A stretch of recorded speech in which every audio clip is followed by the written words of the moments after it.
પાટનગર ગાંધીનગર આજે અલગ અલગ 3 મુદ્દાઓને લઈને ગાજ્યું.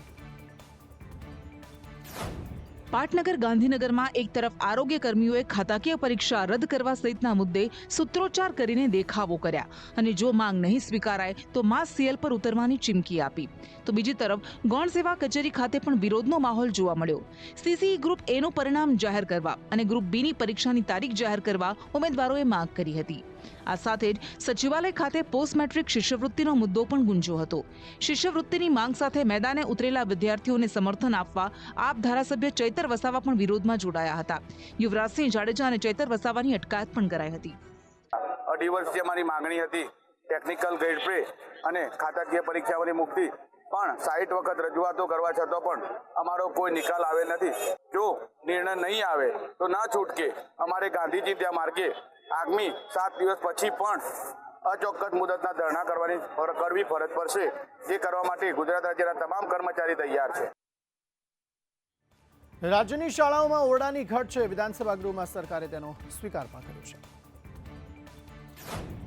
રાજ્યની શાળાઓમાં ઓરડાઓની ઘટ સામે આવી છે. ઘટ સામે જર્જરિત ઓરડાની ચોંકાવનારી વિગતો પણ સામે આવી છે. દ્વારકા અને જામનગર જિલ્લામાં 628 ઓરડાઓની ઘટ, જ્યારે દ્વારકાની 110 શાળાઓમાં 305 ઓરડાની ઘટ, જામનગરમાં 150 શાળાઓમાં 323 ઓરડાની ઘટ, તો બીજી તરફ અરવલ્લી જિલ્લામાં 704 ઓરડાઓ જર્જરિત હાલતમાં છે. વિધાનસભામાં પ્રશ્નોત્તરી કાળમાં ચોંકાવનારી વિગતો સામે આવી છે. આ તરફ સાબરકાંઠા જિલ્લામાં 380 ઓરડાઓ જર્જરિત છે, જેમાં સરકારે અરવલ્લીમાં 407 ઓરડાઓ બનાવ્યા, તો સાબરકાંઠા જિલ્લામાં 818 નવા ઓરડા બનાવ્યા હોવાનું જણાવ્યું છે. અમદાવાદ શહેર અને જિલ્લાની કુલ 131 સરકારી પ્રાથમિક શાળામાં 751 ઓરડાની ઘટ છે, જેમાં અમદાવાદ શહેરની 87 શાળામાં 619 અને જિલ્લાની 44 શાળામાં 132 ઓરડાની ઘટ છે. રાજ્યના શિક્ષણ વિભાગ દ્વારા ચાલુ વર્ષે શાળાઓમાં નવા ઓરડા બનાવવાની જાહેરાત કરવામાં આવી છે, કારણ કે ઓરડાની ઘટના કારણે વિદ્યાર્થીઓએ ભારે મુશ્કેલીનો સામનો કરવો પડે છે. આ ઉપરાંત રાજ્યની 327 પ્રાથમિક શાળાઓમાં માત્ર એક જ ઓરડો છે, જેમાં વિદ્યાર્થીઓ ભણે છે. લોકસાહિત્યકાર કીર્તિદાન ગઢવીએ સ્માર્ટ મીટરની અપીલ કરતા તેમની સામે ભાજપના જ પૂર્વ ધારાસભ્ય ધીરુ ગજેરા આવ્યા છે. લોક સાહિત્યકાર કીર્તિદાન ગઢવીએ સ્માર્ટ મીટર લગાવવાની અપીલ કરી. તેમણે કહ્યું કે સ્માર્ટ મીટર નાગરિકોના હિતમાં છે. સ્માર્ટ મીટર અંગે મૂર્ખ લોકો ભ્રમ ફેલાવે છે. તેમના આ વિડીયો બાદ ભાજપના જ પૂર્વ ધારાસભ્ય ધીરુ ગજેરાએ તેમના પર વાર કરતા કહ્યું કે આ લોક કલાકાર પ્રજા માટે અવાજ નથી બન્યા. સરકારની ભાટાઈ કરવી યોગ્ય નથી. તમને કહું છું કે સ્માર્ટ મીટર આપણા બધા માટે આપણા હિતમાં છે. એમાં જરાય ગફલતમાં રહેશો નહીં, કોઈ પણ ખોટી અફવાઓથી દૂર રહેજો. અને સ્માર્ટ મીટર તમારા મોબાઈલથી પણ કનેક્ટ છે. મોબાઈલ સ્માર્ટ થઈ ગયો, તમે સ્માર્ટ થઈ ગયા, દુનિયા આખી સ્માર્ટ થઈ ગઈ, તો આપણું મીટર કેમ સાદું રહેવું જોઈએ?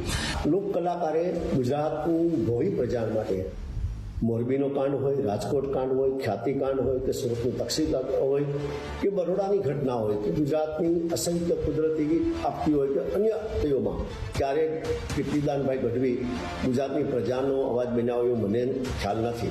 અમને એક લોક સાહિત્યકાર બનાવ્યા છે અને પ્રજાનો અવાજ બનવાને બદલે માત્ર સરકારની ભાઠાઈ કરવી એ ખરેખર અયોગ્ય મને દેખાય છે.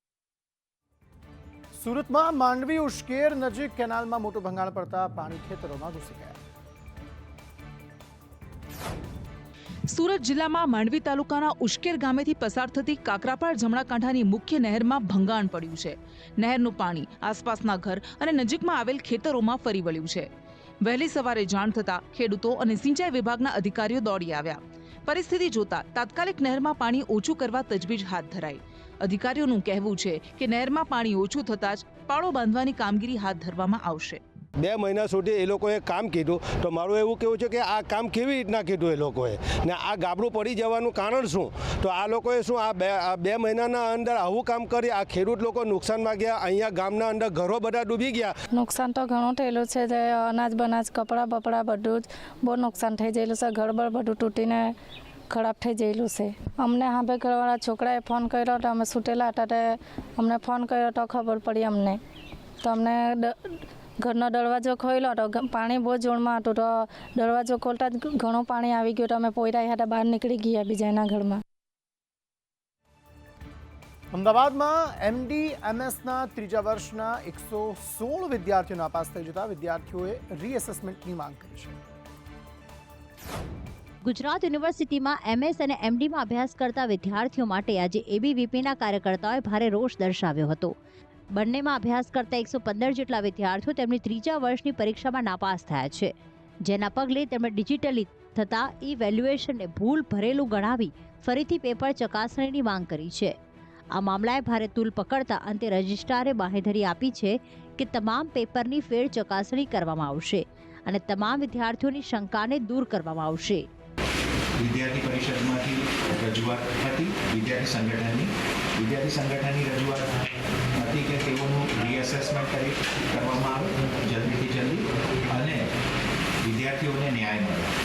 આ અંગે યુનિવર્સિટી પ્રશાસને ખૂબ જ વિદ્યાર્થીઓના વ્યાપક હિતમાં વિદ્યાર્થી સંગઠનની રજૂઆત અને વિદ્યાર્થીઓના વ્યાપક હિતમાં ટૂંક જ સમયમાં રીએસેસમેન્ટ કરી અને તરત જ વિદ્યાર્થીના હિતમાં નિર્ણય